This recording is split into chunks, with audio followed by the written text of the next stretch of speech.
Good afternoon, everybody. It is 6:16 here in Florida, and I just want to bring you a little bit more news. Now, this came out about 40, well, I'll say about 50 minutes ago, you guys. And this is from CNN. Let's take a listen. A torrent of Chinese aircraft, missiles, and ships moved towards Taiwan as soon as House Speaker Nancy Pelosi left the island. China marking off areas encircling Taiwan where its military is doing more than just drills.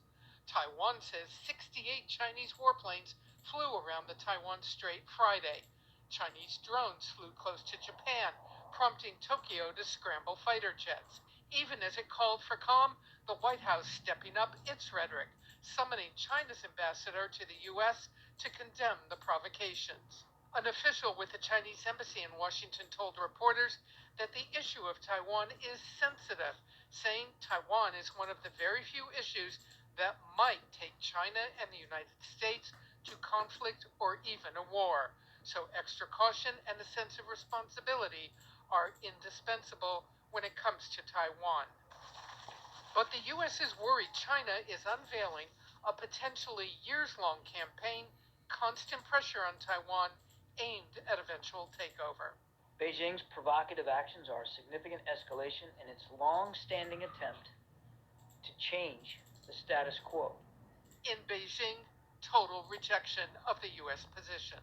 If they really worry about the regional peace and stability, why didn't they act earlier to prevent Pelosi from paying a provocative visit to Taiwan?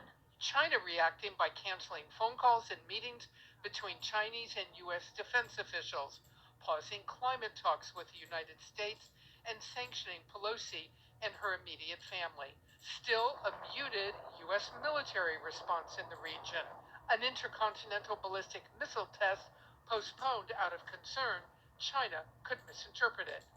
The aircraft carrier Ronald Reagan expected to return to port in Japan next week after staying at sea for just a handful of extra days to maintain a U.S. presence near Taiwan. And we now have the first substantive statement from the Pentagon just a few moments ago from Todd Brazil, the acting DoD press secretary, and he says, and I quote, "The PRC has chosen to overreact and use the speaker's visit as a pretext to increase provocative military activity in and around the Taiwan Strait. Part of this overreaction has been strictly limiting its defense engagements when any responsible state would recognize that we need them now the most. Although the PRC has unilaterally turned off a number of defense engagements, we remain open to communication and committing to build crisis communications and risk reduction mechanisms." The Pentagon tonight always worried about just how far this could ratchet up. Nutrisystem has come out with a new line of premium food